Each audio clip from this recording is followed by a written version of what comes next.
Alright, boys and girls, welcome back to... God damn it. Fucking... Get out of my damn way. Fuck you, inanimate object. Fucking up my damn shot. Welcome back to On the Spectrum, boys and girls. Today we're going to play blues music. Well, I mean, not all of it will be blues. Whatever. It's fucking music. This is Stevie Ray Vaughan playing Jimi Hendrix's Voodoo Child. Now, these songs are not easy to play. But what it really comes down to is just getting the basics, you know? I've quit learning about exact notes, look, like I said, this is a learning experience. It's not a teaching experience. I give you the basics so that you can start getting to playing some songs, but then you got to fill in on little gaps while, I would suggest listening to it, playing along like I did. And then you can kind of develop your own style because, like I said, if you're going to play in a band, just get the main shit. Get the rhythm, get the tempo, whatever, and then you kind of fill in your own shit as you develop your style more. Now, I think Voodoo Child's an A. Pretty sure. I got to reset my shit. All right. Now,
listen E.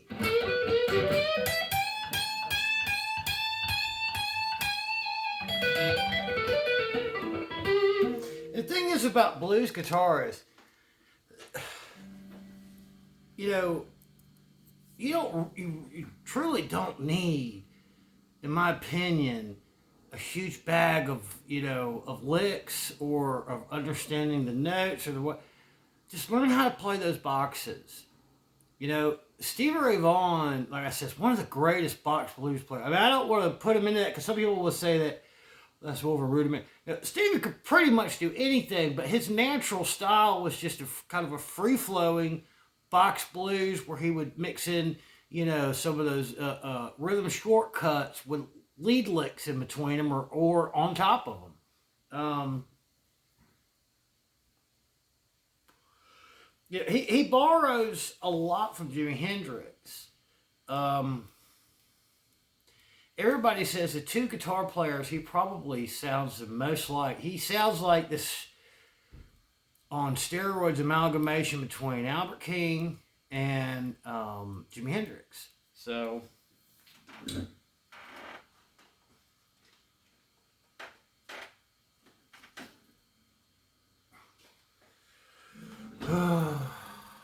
all you gotta be on your toes around here when you live in a building, your housing authority put a fucking cult in charge of.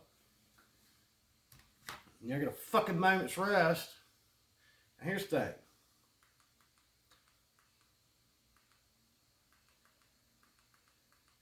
My favorite fucking thing to play, and it's kind of what got me wanting to learn how to play, was to play the shuffle. Wait a minute. It might be back at the beginning. Let's see.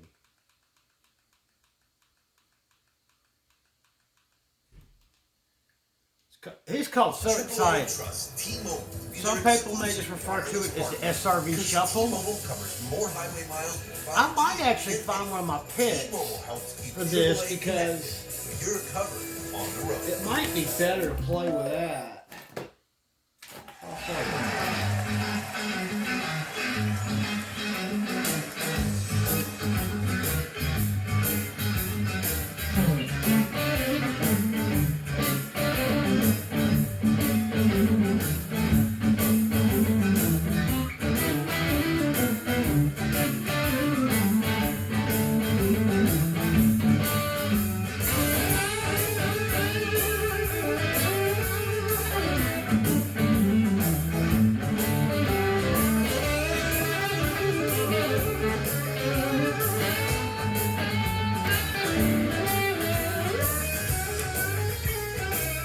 That's pretty much what it is, though. It's just.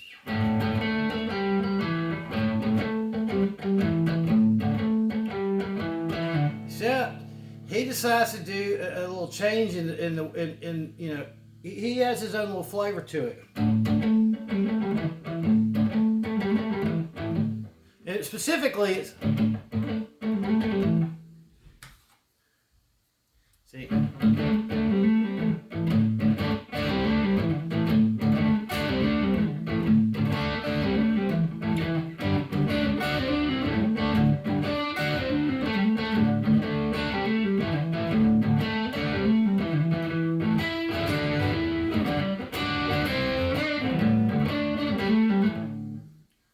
My hands haven't warmed up yet. I'm just now starting to play for the first time today. I got to get loosened up. The thing is, it's worse in the summer than it is in the winter. And then, you know, here's the thing. Okay, that's the basics. So let's think about rhythm one.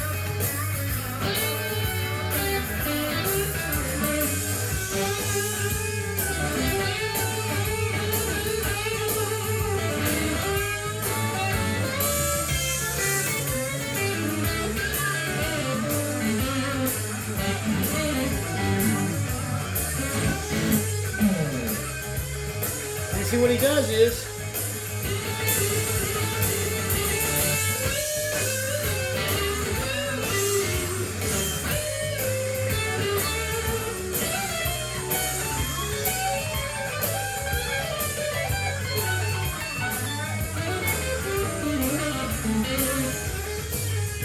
and that's what he seems to like to do a lot is he'll be up here.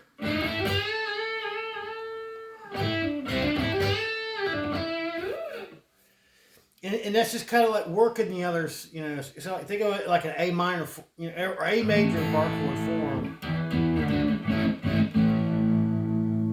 Because the notes lay out in a similar way. Now, because it's just a 1, 4, 5 progression, except where it goes 1, you know.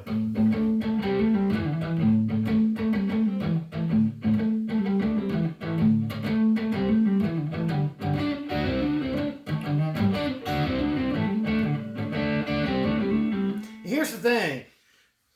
I've kind of gotten lazy over the years, and I don't play it exactly the way he played. I mean, I can play it that way, but it takes me about 10 minutes just to get that fucking rhythm going.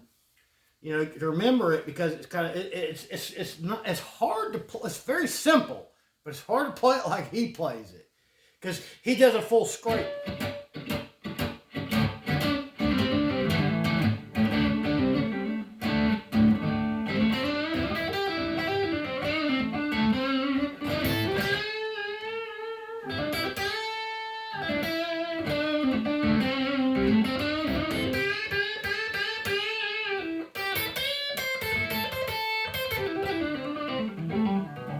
The thing is, he never plays a song the same way. So don't worry about whether you get it exactly right, because he doesn't get it exactly right every time he plays it. He just kind of does a little different thing every time. He's fucked in the head like I am, I guess, in that way. In a beautiful way, he's fucked in the head.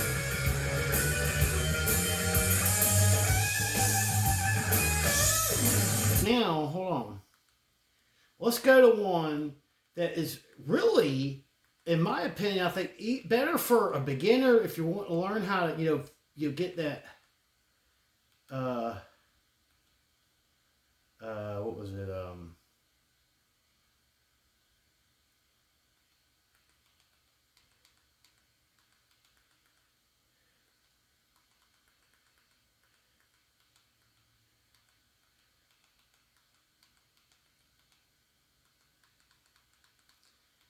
Jeff Beck. I can't remember the name of the song.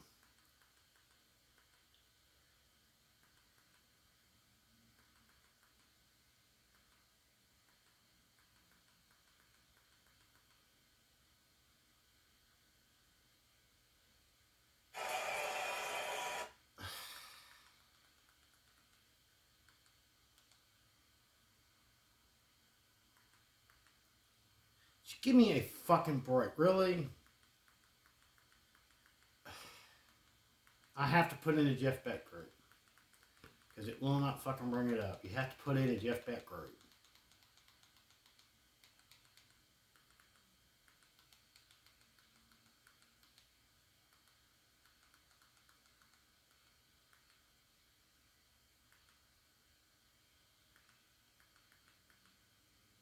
Rock my Plimsoll. Glenmorangie. It's kind of delicious and wonderful.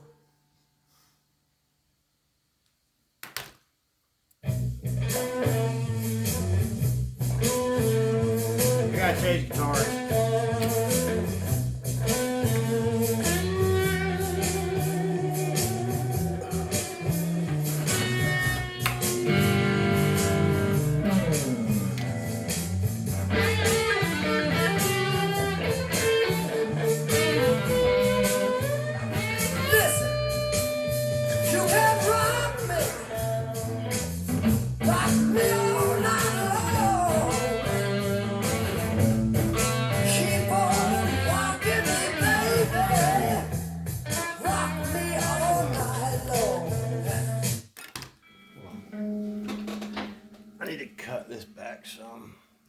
I got a window open on fucking old paper. Don't bitch complain, I'm sure.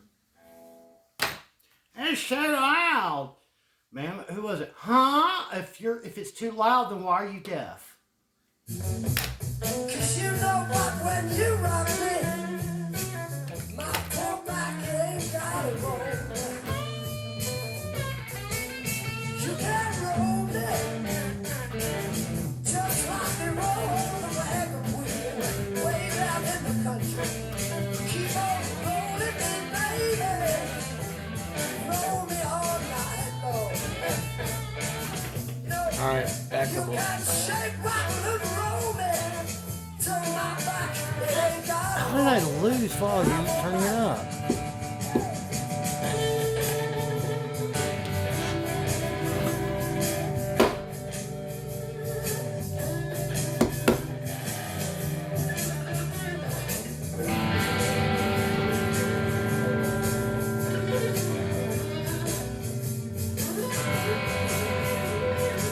What's your fucking model?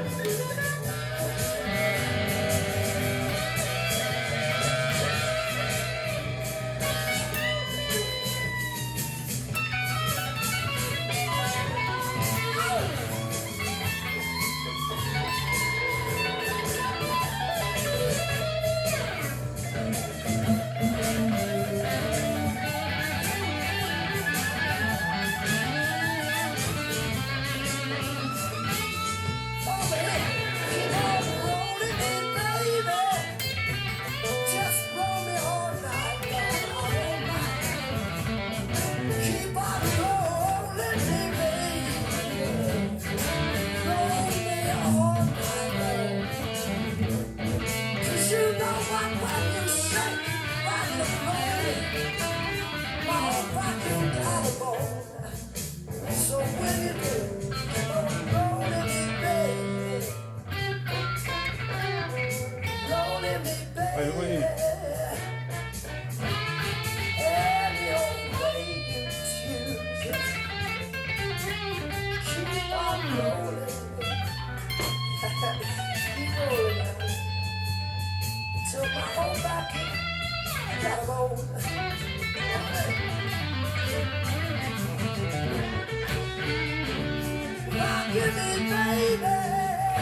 here's the thing. all night long. Essentially the same thing. It's just a shuffle, but instead of doing what he does, it's slowed down a lot more, and it's just kind of keeping a backing rhythm for him to, a shuffle rhythm for him to solo over.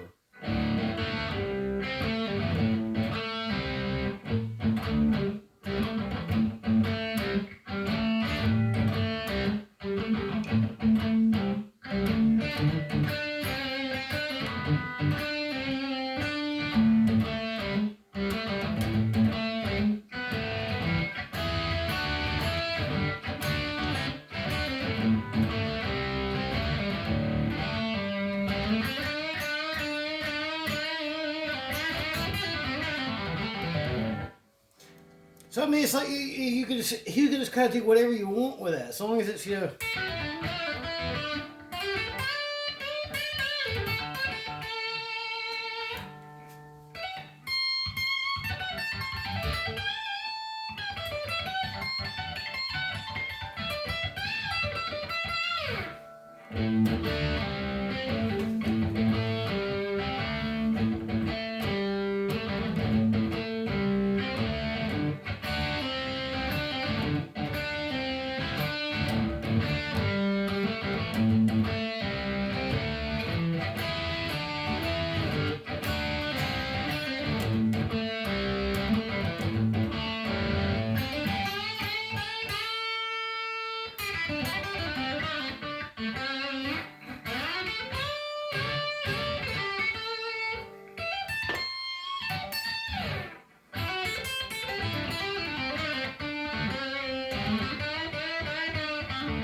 So shuffles are always fun because it's just got that little that groove to it.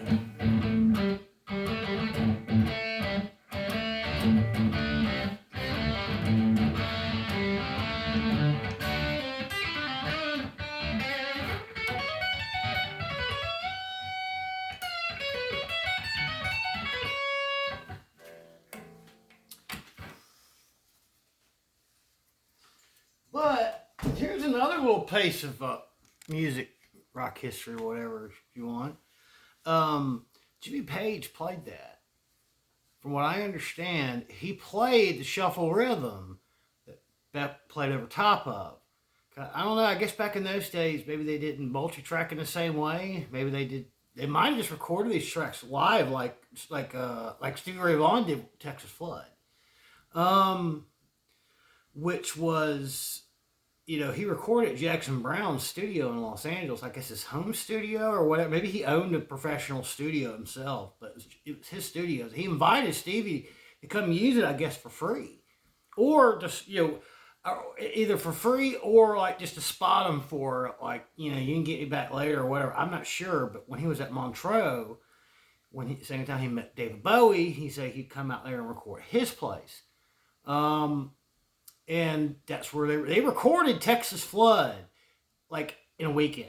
Here's the thing, they just set up their shit like they would be at any fucking nightclub or any, venue, and just play a live set in front of set up mics just like they would have there. And I want to say that most of the tracks were a first take track, but from what I understand, they didn't play it like some bands would play the same song several times in a row. I want to say they played the same set several times in a row, and they would cut from whatever was the best version they thought that they happened to cut. I want to say they did maybe they did 5, 6, 7, 8 versions, or 5, 7, 8 different sets, or maybe each time they may have adjusted a little bit here, because I'm sure just kind of depending on the way they're set up, they just kind of go with whatever Stevie's doing. They know they're well-seasoned musicians, who've known him for a long time, and he's front man, he's a leader, So they just kind of hold that, that backbeat for him. That's his rhythm section. They just hold that rhythm while he does his thing. And whichever track seems to have, he liked the guitar part on it best, that was the one that he decided to use. From what I understand, they cut Texas Flood, the entire album, and mixed it in like a long weekend. It's like one of the most amazing, like, Iron Man of music things is that he made one of the greatest fucking Blaze albums of all time at Jackson Brown Studios over a fucking holiday. It was over holidays, from what I understand. Like, they went there for like during the holidays because I guess they figured that no one would. They would probably just be able to get in and out without hold up, like having to wait for space or share with somebody or whatever. I guess it worked out because they didn't really have. I guess they didn't have a lot of gigs lined up at the moment when they recorded it. And when he went on tour, I think after they recorded the album, but before he'd really got big was when he did El Macambo. And the El Macambo show is, everybody considers that his best all-time live performance. Honorable mention would also be Montreux. Both his Montreux, especially his first one. They booed his ass. They fucking booed Stevie Ray Vaughan. They just said, they said some people really dig it. They said, but you could hear it. It was like, just like, oh my God, how fucking, if apparently he was, that was considered passe at that time already. Like, we're tired of shit. He came back like 2 years later to a fucking standing ovation, starting a show and ending it. It was like, the last time they didn't respect his ass. They respect his, here's the thing, it did not affect him though. He went out, he did his show, because I personally think his first show is better than the second one at Montreux. But when he was, on tour, they were already, I want to say they cut the album, I'm not sure if it had already been released, or if it just been recently released. He played El Macambo, which is supposed to be some, very well-known venue up in, I think Montreal. Or is it Toronto? Fuck Canada. I don't know. It's one of them fuck Canuck places. And another honorable mention of his live performance would probably be also his. They're actually, here's the thing. They're great. The sound's not as good as the El Macambo recording though. And the thing is, what's sad is, the Austin City Limits ones, his first and his second, he did one beginning of his career, he did one towards the end of his career. One for Texas Flood, and then he did one for In Step. And it's really a shame that the Carnegie Hall album was so fucking terribly, the sound on it really is. It's really a shame. The Carnegie Hall show was like, that's kind of like when you've made it. You're playing Carnegie Hall. And for some reason, with his setup, and in fact, Carnegie Hall wasn't really engineered to be a place for that type of music, or at least that maybe it worked great for classical or something, but I guess the way the rooms are tuned in different ways. That's why it's like every band's got to make some adjustments to their rig, everywhere you go. That's why they have a little warm up thing and set shit up. Apparently they never could get the sound right. And then also, that was also at the time, I think, when Stevie Ray Vaughan was kind of, I think he may have been around the time when he was getting really bad with drugs. And he was wearing himself down rapidly. He almost died. He almost died before he died. They said that his health was so fucking bad, and he was so unbelievably strung out and just so exhausted from constant touring, constant cocaine and whiskey and weed and women. How he wore himself down. Now, as far as the shuffle goes, it's just a 1-4-5 progression. Everybody plays a little different, but it's the same basic thing. It's just some people they'll change around, a little bit here and there. But I think the Jeff Beck one's a little easier. And I'm not saying to learn the lead. Learn that shuffle first. You know, just doing. Just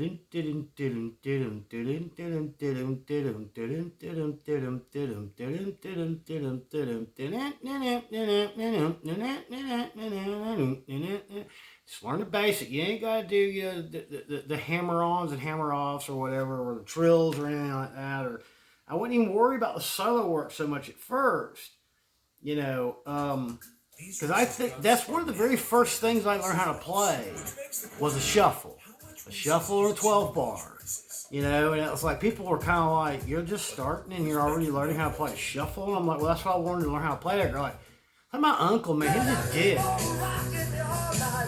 He told me, like my back ain't got no bone. So he told me, I don't even bother with that. Just learn your open chords, this and that, blah, blah. I never could get good at that. But you know what I was good at really quickly was playing just regular lead stuff. Most people can't play a lot of the stuff that I play, or it takes them years before they can acquire. And somehow or another, I guess me being an autistic savant gave me an advantage in that. And that's why it's like, I don't understand why it is people think rhythm to me is really hard. It's the lead part that I'd much rather play, you know.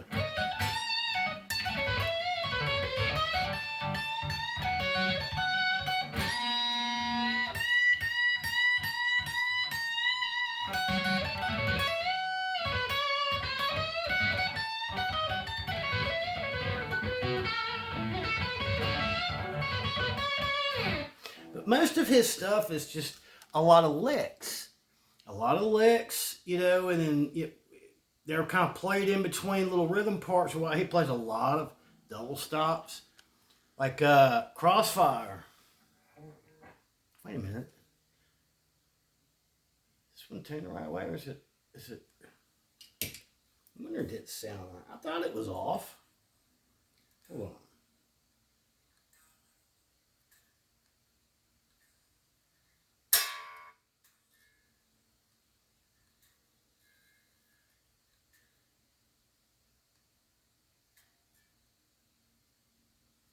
Maybe I forgot to turn it back down.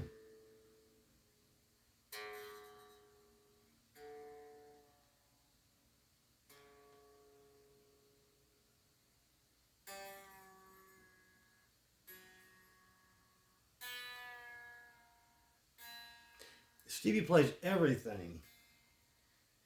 I don't know anything he plays in standard E standard tuning. He always plays in D sharp or E flat, just like Jimi Hendrix. Although I want to say Jimi Hendrix did play in standard tuning when he played covers.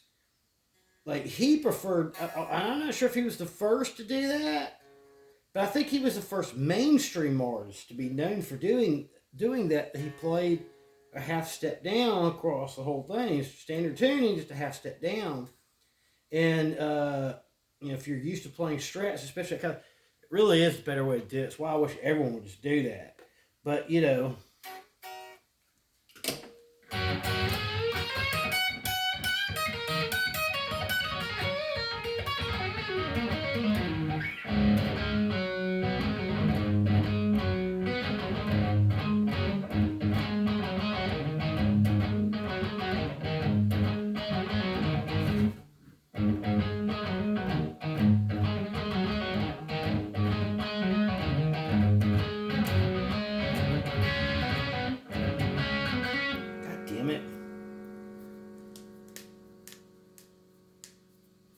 these are starting to get a little better. Starting to finally clear up. I've been doing vitamin C for about a month or two now, or at least a month, I think. Regularly every day. I think those gummies I had weren't working very well. They're starting to get a little better. Thank God. It's just pushing all the fucking buildup in my lymphatic system out. It won't process it through necessarily it won't process it back into my my blood system if it gets too clogged or whatever. And then when I try to play, especially like right there, so I caught it on something, and now every time I play, it's like it's just kind of like it's gonna take fucking forever for that one to heal. I'm just gonna suffer, I guess.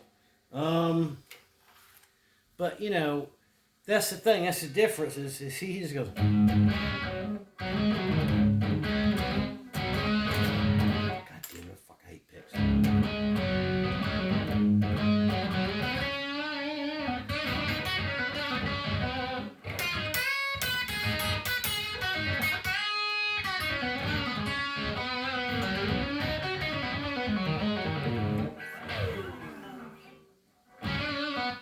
do you do that? That whole thing where you just go.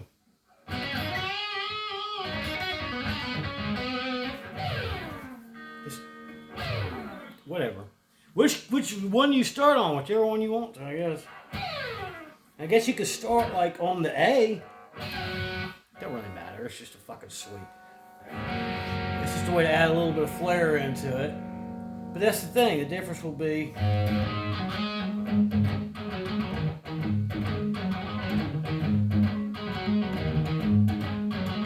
See, that's where I always fuck up. Is if I haven't played in a while and I hadn't gotten myself loosened up. Is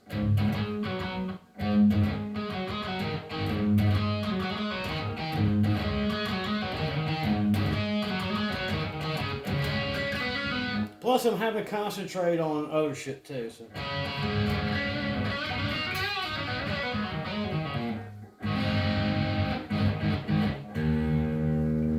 We're out of fucking tune. This one always holds tune really well. Ah, that one. Yeah, these fucking low strings sort of piss me off. I don't know. All of a sudden, they're having issues with like fretting out too easily. Where's my fucking... I need to get my fucking neck measure. My neck... Fucking... notch. Make sure it's not fucking neck totally out of whack. Had to check this one in a while. It probably needs an adjustment. I don't know. Actually, it's pretty fucking dead on. Well, hold on. Not too bad. Actually, it's pretty good.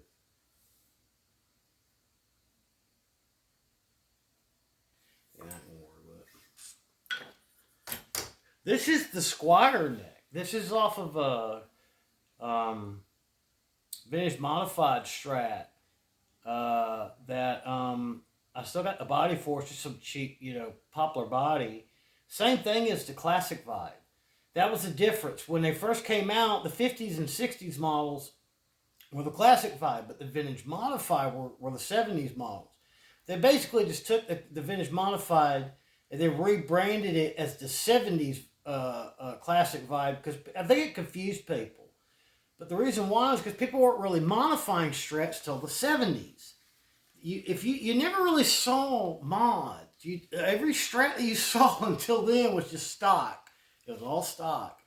Well, the thing is, you really didn't need to upgrade anything, so there really was no point in that. Like, when people started to modify these things is when, other than maybe just doing some reshaping the neck, or maybe or recrowning the frets, or releveling them, or maybe even flattening a little bit, of the fretboard if you do replace the frets, but.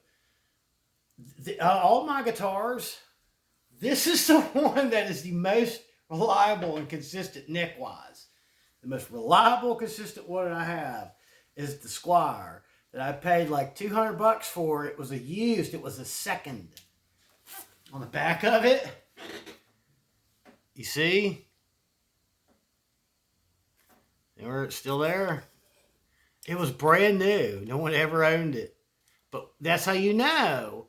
This was considered a second, meaning that it had some flaw, probably just, see, I think when I sanded it one time, I kind of sanded it, trying to refinish it, I took part of it off, or at least I lowered it down. Hold on. Wrong way. Trying to find it right. It's like, it's either way too much or it's way too low or something.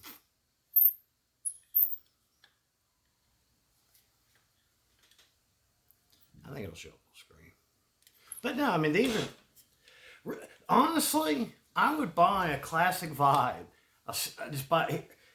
If you had a choice between a classic vibe and a Mexican Strat, I would buy a classic vibe. It's a better guitar, in my opinion.